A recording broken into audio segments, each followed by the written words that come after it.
ये आवाज तो सबने सुनी है, पर क्या इसके पीछे का साइंस जानते हैं? चलिए पता लगाते हैं। ऐसी ही ज्ञान भरी कहानियों के लिए अभी सब्सक्राइब करें।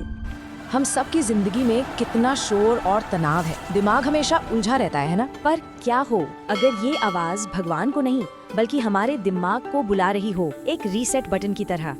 तो ये सब शुरू होता है इसकी धातु से, कोई ऐसी वैसी धातु नहीं बल्कि एक खास एलॉय से। इसे कहते हैं पंचलोहा। ये कोई रैंडम मिक्स नहीं है, इसे खास तरह की गूंज के लिए ही बनाया गया है। मजे की बात यह है कि हर धातु का एक डबल रोल है, आध्यात्मिक भी और वैज्ञानिक भी। ये एलॉय एक ऐसी आवाज पैदा करता है जो रुकती नहीं, बस गूंजती रहती है। और यही तो असली की है। और ये गूंज ठीक 7 सेकंड तक रहती है। साइंस कहता है ये 7 सेकंड विंडो बहुत क्रिटिकल है। घंटी की पहली चोट दिमाग के सारे चलते फिरते विचारों को एकदम रोक देती है, एक अकूस्टिक एंकर की तरह। तो इसकी गूंज हमारे दिमाग को बिजी बीटा स्टेट से निकालकर शांत अल्फा स्टेट में ले जाती है। ये एक तरह का न्यूरोलॉजिकल रीसेट है और इसके 3 सिंपल स्टेप्स हैं। देखते हैं कैसे। मंदिर की घंटी की पहली ध्वनि दिमाग के भागते हुए विचारों को अचानक रोक देती है। मनोविज्ञान में इसे ओरिएंटिंग रेस्पॉन्स कहा जाता है। एक पल के लिए मन पूरी तरह ठहर जाता है। घंटी की गूंज कुछ क्षणों तक मंदिर में फैलती रहती है। यही ध्वनि हमारे ध्यान को एक जगह टिकाती है।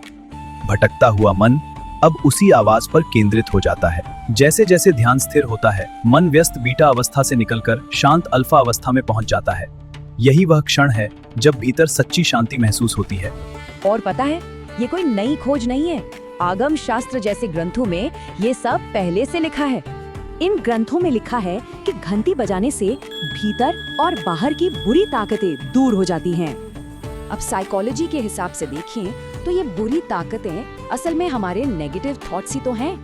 मतलब घंटी का मकसद था दिमागी शोर को शांत करना, ताकि मन भक्ति के लिए तैयार हो सके।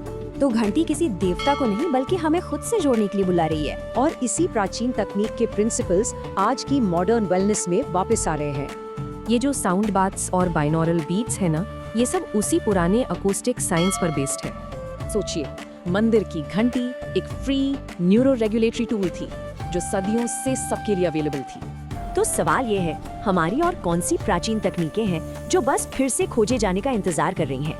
ऐसी ही ज्ञान भरी कहानियों के लिए अभी सब्सक्राइब करें।